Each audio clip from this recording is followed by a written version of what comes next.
깡! 오늘은 깡에 대해서 이야기해 볼게요. 새로운 일을 할 때, 또 새로운 관계를 형성할 때 무서워하지 않고 앞으로 전진하는 것을 깡이라고 합니다. 싸움 잘하고, 야, 너 깡 좋다, 그런 거 절대 깡 아닙니다. 안 되면 실패한 게 아니라 새로운 경험을 얻는 거죠. 이게 깡의 기본입니다. 깡은 나를 믿고 가보는 거예요. 저는 면접에서 떨어진 적이 한 번도 없어요.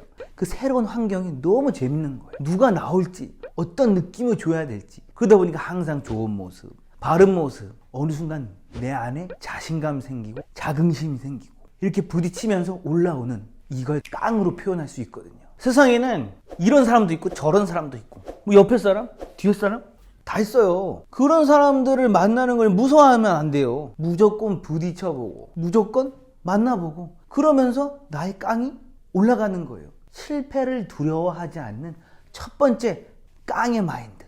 반성하는 게 진짜 깡이에요. 반성하는 시간을 가져야 돼요. 우리가 실패를 했는데 반성하지 않고 똑같이 도전한다면 그건 의미가 없죠. 저는 항상 실패를 하다 보면 집에 와서 반성해봐요. 옷이 잘못됐나? 웃질 않았나? 한번 나를 점검하는 시간이 분명히 필요합니다. 그러다 보면은 계속 바뀌어나갈 수 있어요. 내가 스스로를 알기 때문에 이 반성하는 시간을 가지면 나는 더 좋은 모습으로 나아갈 수 있습니다. 환경을 탓하지 않는 게 진짜 깡! 대부분의 사람들이 실패를 하거나 쓰러지면 환경 탓을 많이 해요. 그 환경은 여러분을 위해서 만들어진 게 아니에요. 그 환경에 가면 카멜레온처럼 바뀌어야 돼요. 이런 집안에서 태어났거나, 또 나는 좋은 기업에 못 들어갔거나, 이런 환경 탓을 탓하거든요. 절대 그러지 마세요. 그 환경을 여러분 걸로 만들어야 됩니다. 빌드업, 실패할지라도 다시 하나하나 올라가는 이 빌드업 정신이 있어야 깡의 빌드업을 만들어갈 수 있는 겁니다. 까이면 또 가는 거죠.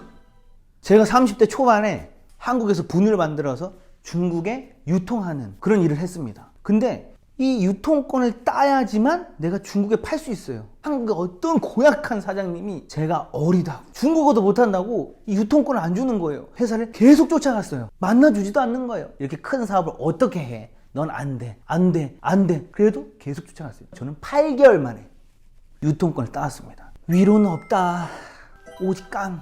자본주의에서는 위로가 없습니다. 근데 우리가 계속 까이다 보면은 위로받고 싶어요. 그래서 막 사람을 찾아가요. 하지만 그 위로가 될까요? 절대 그렇지 않습니다. 우리의 위로는 오직 성공밖에 없어요. 하지만 또 성공주의에 빠져서 쓰러지라는 소리가 아니에요. 그 과정을 잘 이겨내라는 소리예요. 나의 실력과 인성과 시스템들을 계속 올려가는 거예요. 그렇게 돼야지만 우리는 위로받을 수 있어요. 뭘로요? 성공으로요. 이런 모든 깡들을 취합했을 때 멋있고 비전이 있고 소망이 있는 그런 삶을 살 것입니다. 자존감 떨어질 때 있나요? 진짜 많았어요. 다음 화에서는 이 자존감 떨어졌을 때 어떻게 회복해야 되는지, 어떻게 이겨내야 되는지 그거 한번 풀어보겠습니다. 좋아요, 알람, 구독 바로 신청해. 집도 쫓아갔어요. 집에 갔는데도 집은 들어오라 그랬어요. 까이면 또 까이는 거죠.